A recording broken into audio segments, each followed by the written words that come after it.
Hello and welcome to I'll Knit If I Want To. I'm Andrea Mowry of Drea Renee Knits, and this is the 100th episode of this little weekly podcasty thing. So I think a few of you have actually been here with me from the beginning, so thank you so much to everyone who has tuned in and stuck around, or maybe this is the first one you're ever watching, but I can't believe it's 100 episodes. Especially because I really had no plan when this all began. I just wanted to be able to answer some questions during my annual March to May knit along, and it was so much fun, and y'all were asking such amazing questions that I just kept it going. So now we are, is it just 2 years we're coming up on? It feels longer. I feel like this started more than 2 years ago, but that's what it would have to be. Anyways, thank you so much for all of you who have been along. So I've been trying to think of what would be fun as a way to kind of celebrate this little milestone. So I think what I'm going to do is I'm going to have a really big sale for just a couple days. So because of the weird little spam bots and things that come into this area, into the comments and stuff like that, I'm not going to give details here. So the only caveat is signing up for my newsletter. So I'm going to put a link right at the top of the show description today. If you are not already signed up, definitely sign up, because I know sometimes people don't watch this till the weekend or a couple days after. I'm going to wait to send out that newsletter until Tuesday, which would be, I think it's the 7th of February. So sign up before then so you can get that special newsletter in your inbox. And that's how we're going to celebrate this little 100th episode.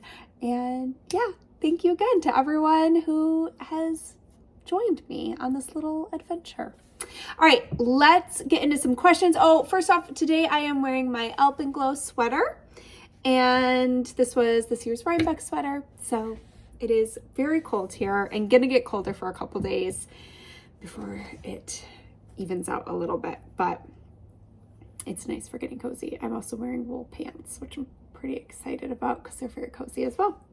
All right, on to some questions. So I'm getting ready to make your Daydreamer sweater, and I'm really having fun planning it out. I've already bought the pattern and some fingering weight Rambouillet, but I haven't decided what to hold with the Rambouillet yet. I found some really beautiful Suri alpaca that I would love to use, but I'm concerned it won't hold its shape as well as mohair. I know you've mentioned Suri as a substitute for mohair before in things like shawls, but would you recommend it in a sweater like the Daydreamer where slipperiness could be an issue? I absolutely would. I actually think of mohair as more slippery than Suri, but they both, generally speaking, have a silk core. And the Suri alpaca part or the mohair part is the fluffy bit. So I think as long as you can find a lace weight Suri, sometimes Suris do come in a little bit of a heavier weight. So as long as you're still getting a lace weight Suri and can get gauge, I think that's a fantastic idea.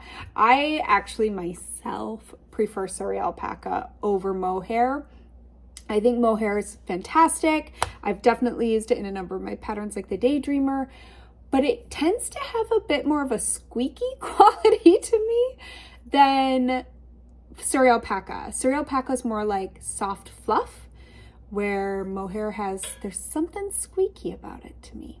I don't know if anybody else has had that experience, but both are delightful. I love adding, this has a little bit of fluff here in the collar and at the wrists. Oop. And yeah, so I love adding a little bit of fluff, and I say whatever feels good next to your skin and you enjoy knitting with will be great. Again, just making sure that you can get gauge with it, that it's a lace weight to hold with that fingering weight. All right, next question. When spinning, my right thumb keeps getting very sore. Does that happen to you too? Do you think that's normal? Or is it more likely that I'm drafting improperly? I've been defaulting to long draw because it's easier on my hands, but I'd like to spin worsted a bit more too.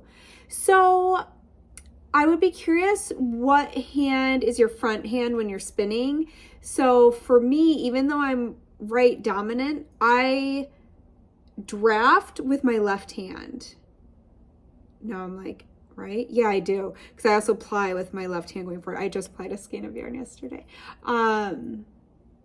So yeah, for me, I'd say if I get any achiness in my hands while spinning, it is more commonly my left hand. That's why I'm wondering if maybe you draft with your right.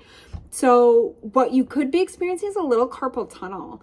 I got carpal tunnel when I was a baker. I think I've shared this here before, because I would make pie crust by hand, and I would make giant batches of pie crust, and I rubbed the butter in by hand.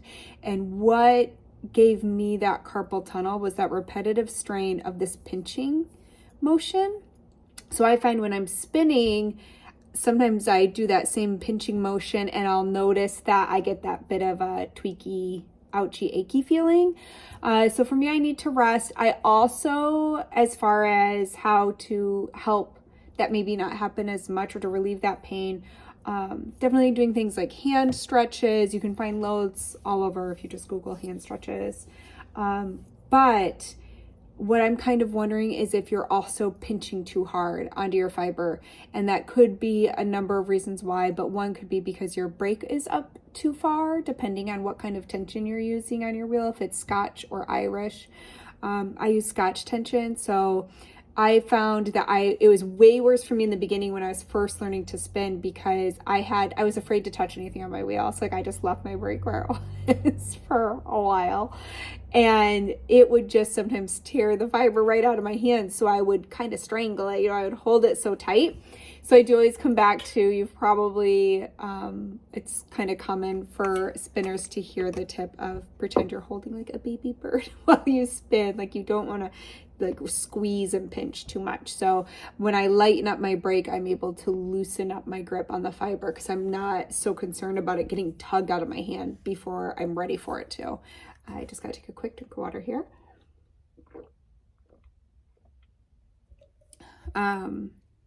So yeah, that would be my tip, is try to adjust your wheel in any way so that the fiber's not being pulled out of your hand too quickly, so you can loosen that grip and not do that pinching motion that could be causing, at least that's what it was for me, some of that hand strain. And you could, I almost wonder if you tried switching your drafting hand. Might be kind of awkward at first, like when you try to learn a different style of knitting, whether, like English to continental or continental to English, it might feel a little funky, but that could maybe be something to try too, that you just, maybe that hand needs a break from that motion. Okay, next question. Hi, Andrea. I was wondering if you would recommend Farmer's Daughter Fibers Foxy Lady for shawls. So the breakdown of that yarn, it's a single ply yarn, and it is 70% superwash merino and 30% silk. I know that silk is drapey and doesn't always bounce back when stretched, but I'm wondering if this blend could work. Thank you. That is exactly what I would use that blend for, is for a shawl, because for shawls, we want drape. We don't necessarily need them to bounce back like we would maybe the ribbing on a sweater. So yes, 100%. And I love that. So I, especially early in my using like indie dyed yarns and kind of early when I first started designing, I was so drawn to single ply yarns because I love how they take color. And so I just found myself when I'd be at a yarn shop or something, that was always what I was gravitating towards. They just looked so beautiful. Now that I know a little bit more about yarn construction, I understand that a single ply yarn isn't always as strong as a yarn with multiple plies, because the more plies you add, the stronger that yarn can become. But what I love is that, considering that, and I still love, I'm not at all saying anything bad about single ply yarns. I still very much like them, but I think it's interesting to understand how yarn construction can affect how that yarn will hold up over time and what we might want to use it for. So I love that Farmer's Daughter Fibers added quite a hefty amount of silk to that single ply, because silk is incredibly strong. So I just think that it's such a fun combination. And again, both merino and silk are going to be soft and have a nice luster, a nice shine to it.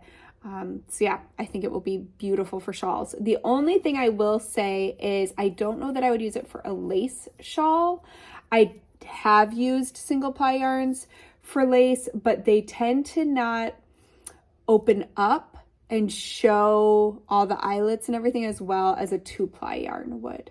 So that's the only thing I would maybe consider, is what stitch pattern is in that shawl and how will that work out. So, but you could always just do a little swatch and see. But yes, I think that is an ideal yarn for shawls. All right. I've got a question about blocking. I hear and have read on the internet that blocking will smooth out uneven stitches, but in my case, it never does.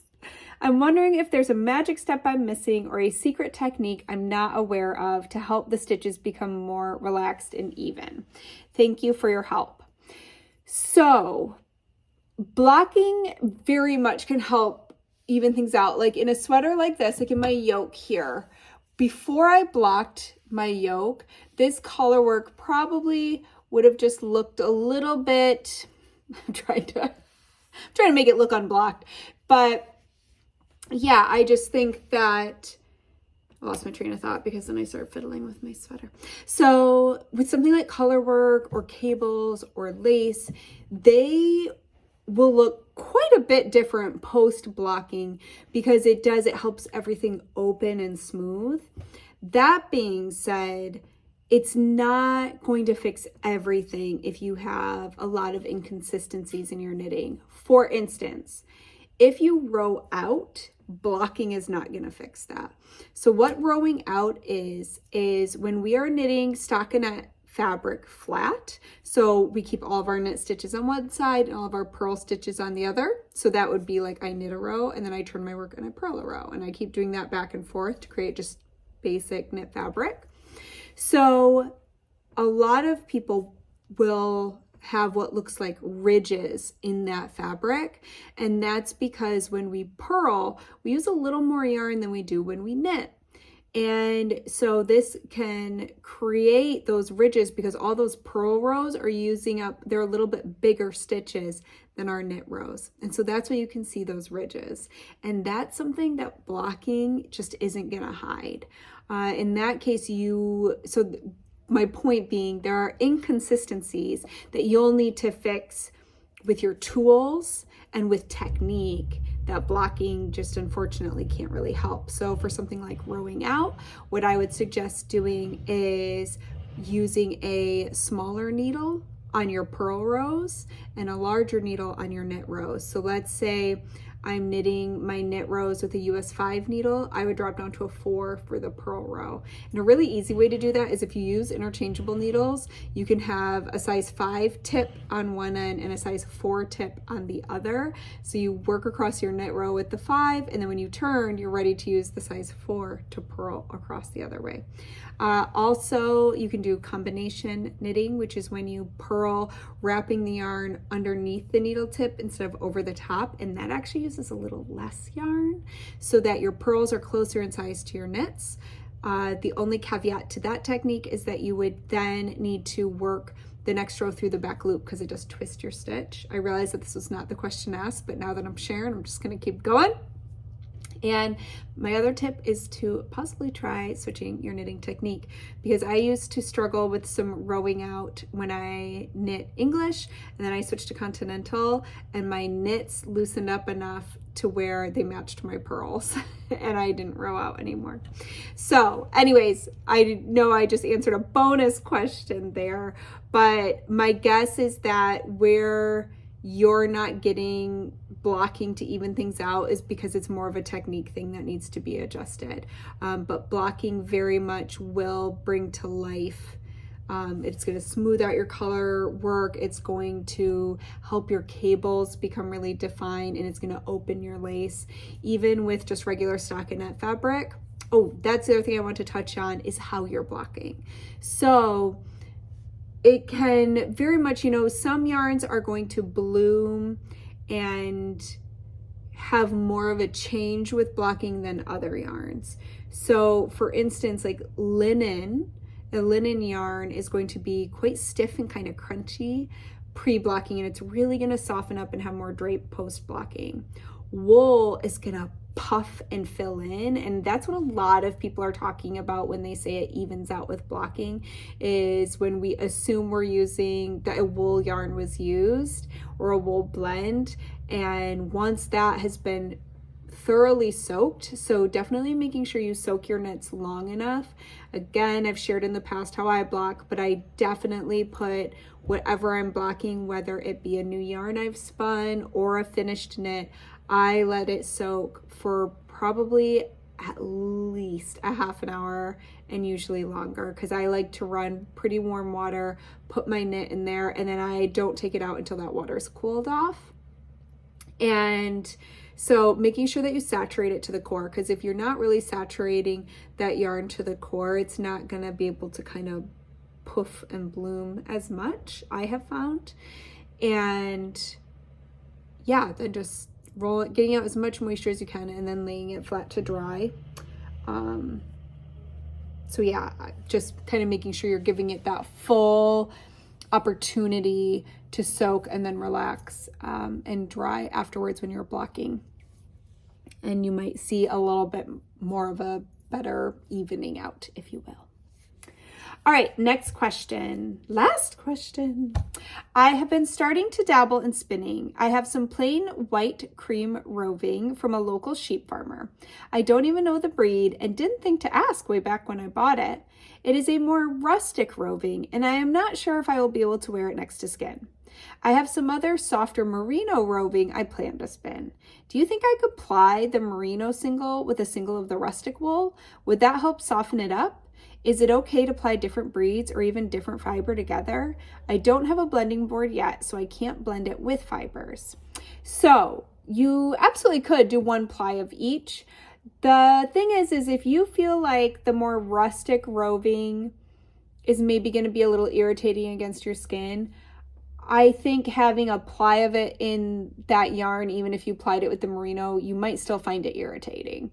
So what I would actually recommend, the first thing that came to my mind was I would probably just spin that more rustic fiber into a yarn that is going to be used for something that it's good to have it be hardy and a little more hard wearing. So my first thought was socks. My feet aren't as sensitive to an itchy fiber or a pokey, like kind of rougher fiber as maybe my neck would be.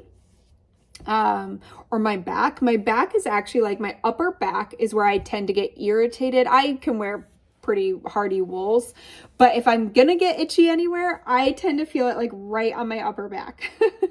So that's where I'm like, I want some softness up there. But my feet, I want a hard wearing yarn for my socks because I don't want them to wear out too quickly. So that would be my suggestion, is spin that up into some sock yarn and knit yourself some socks. But I did want to say you also don't have to have a blending board to blend those fibers together. So I think it could be really fun to blend your merino and your mystery fiber. I definitely think blends like that are a great way to get a softer yarn, because you could also just blend a little bit of that more rustic fiber into the merino and have it be, you know, maybe 75% merino and 25% of the other rustic yarn. And that might add some more strength to your, and interest and texture to your merino roving. So ways to do that without a blending board.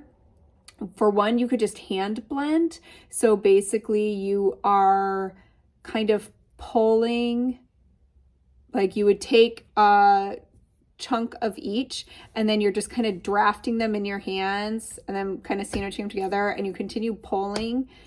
You kind of need a video for this or a pictorial, but look up hand blending fiber and I bet you'll find a video. Another thing you can do is you could actually just hold those two. I'm looking for fiber. I don't really have any fiber close to my desk right now, but you could hold both of those rovings together and just draft them together. So without even having to blend them. Obviously that's more of a 50-50 blend, but you could just draft them together, like hold them on top of each other and draft. So that's another way to do it too. So there's definitely ways to blend those fibers together without needing a blending board. I don't know if you have pets, but even if you have like some dog brushes hanging out, you probably don't have 2 dog brushes. We only have 1, but some people do use, you know, we can get creative with how we blend those fibers is what I'm trying to say. So maybe check out hand blending, because that could be really fun. And then down the road, you might want to keep your eye out for a blending board or a drum carder. Sometimes you can also rent them from local guilds. I love when my word recall works.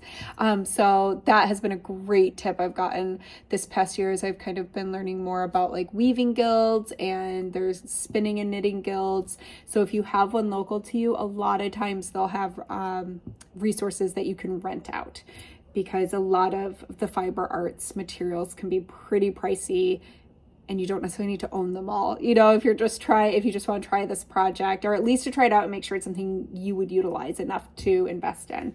So that can be a great way to go too. So, wow, all those questions done.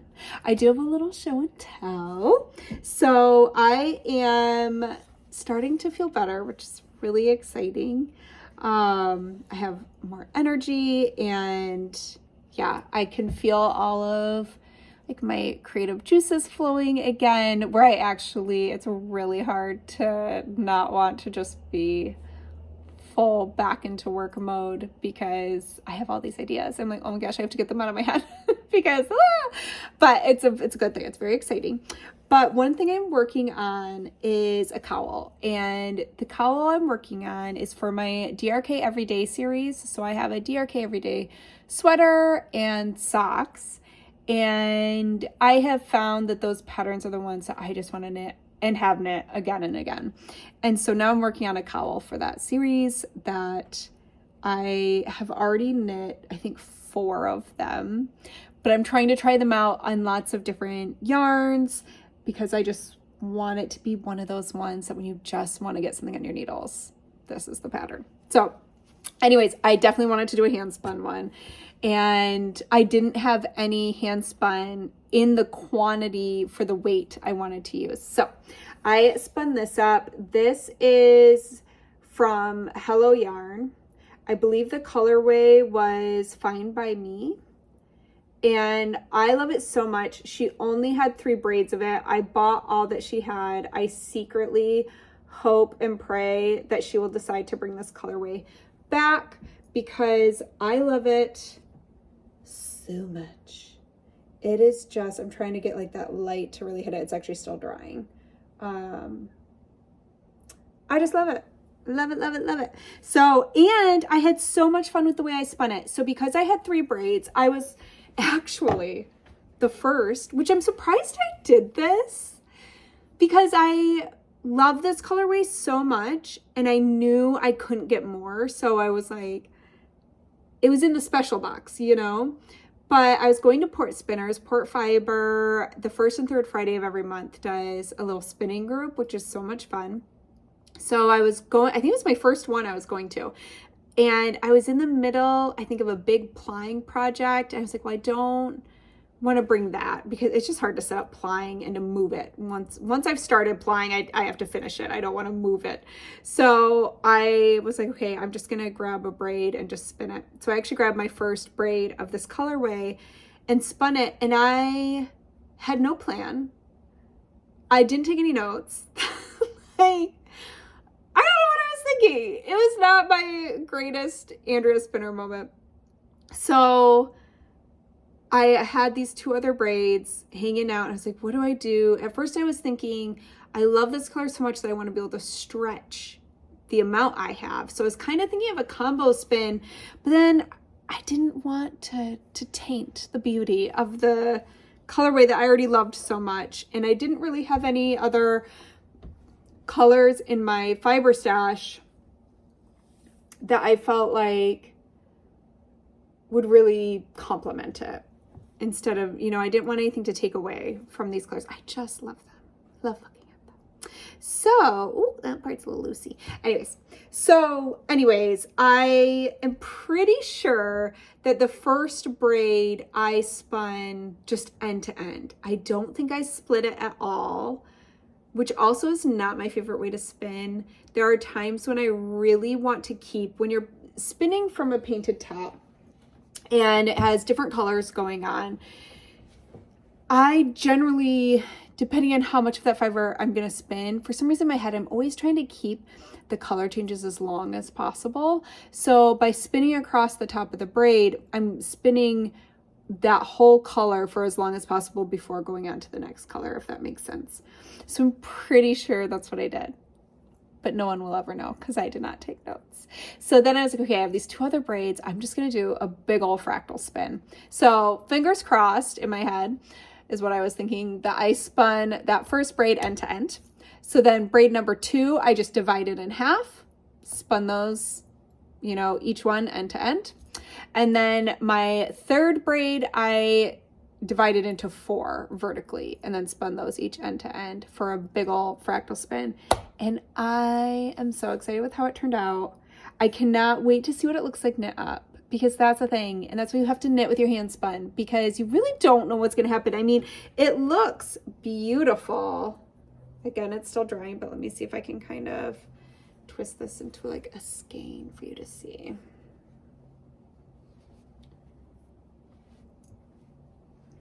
So there it is. It looks beautiful with all of those color changes in there, but you really don't know what's going to happen until you actually knit it up, is what I have found. So anyways, I am so tickled. I'm really excited I got it done because I've been working on it for a little while and I can't wait to get it on my needles. So anyways, that's my show and tell. All right, I'm going to end this one here, but I hope y'all have a great weekend. I hope you get to make something fun, whether it's in the kitchen or at your reel or on your needles, or maybe just making memories. I hope you have a fantastic weekend. Do not forget to sign up for my newsletter, and I hope y'all enjoy the sale next week. Thank you so much for all of your questions, because again, this would not be the 100th episode if you had not asked me questions that I could answer here. And I love that all along the way, it's been such a learning experience for myself, because I believe that we could dig into knitting every day for the rest of our lives and still not learn it all. There's just so much to learn about it. And I love learning about it. I think that's why I love doing it so much, because there's always a new technique to try out and play with and learn the rules and then break the rules and see if we can't come up with something new. So I just really appreciate that y'all have given me a space to talk about my favorite thing week after week. So I hope to see you back here next week. Feel free to hit that subscribe button. I think that's what all the podcasters say. Hit a like, whatever you want. But thank you for being here, and I'll see you later. Bye.